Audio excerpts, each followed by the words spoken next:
Genesis chapter 35. God blesses and renames Jacob.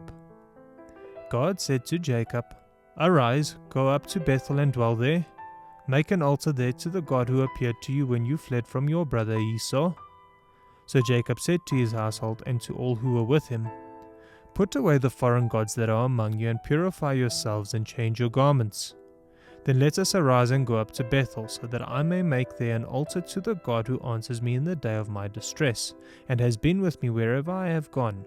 So they gave to Jacob all the foreign gods that they had, and the rings that were in their ears.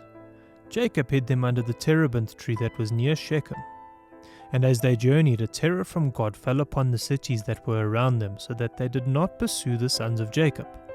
And Jacob came to Luz, that is Bethel, which is in the land of Canaan, he and all the people who were with him, and there he built an altar and called the place El Bethel, because there God had revealed himself to him when he fled from his brother.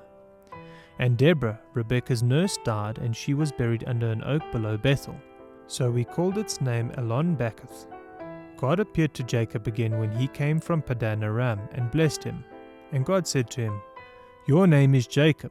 No longer shall your name be called Jacob, but Israel shall be your name." So he called his name Israel.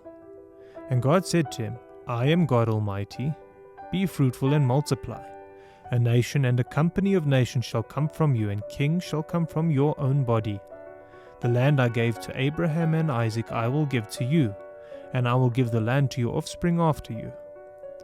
Then God went up from him in the place where he had spoken with him. And Jacob set up a pillar in the place where he had spoken with him, a pillar of stone. He poured out a drink offering on it and poured oil on it. So Jacob called the name of the place where God had spoken with him, Bethel. The deaths of Rachel and Isaac. Then they journeyed from Bethel. When they were still some distance from Ephrath, Rachel went into labor, and she had hard labor. And when her labor was at its hardest, the midwife said to her, "Do not fear, for you have another son." And as her soul was departing, for she was dying, she called his name Ben-Oni, but his father called him Benjamin.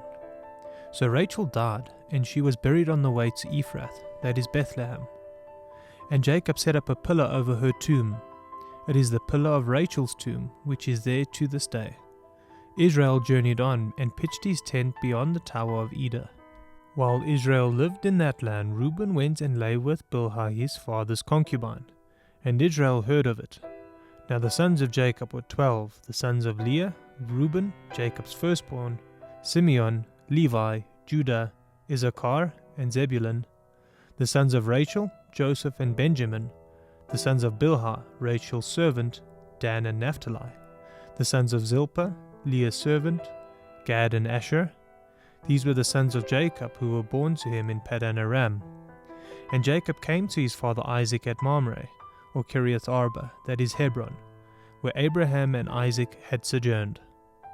Now the days of Isaac were 180 years, and Isaac breathed his last, and he died, and was gathered to his people, old and full of days, and his sons Esau and Jacob buried him.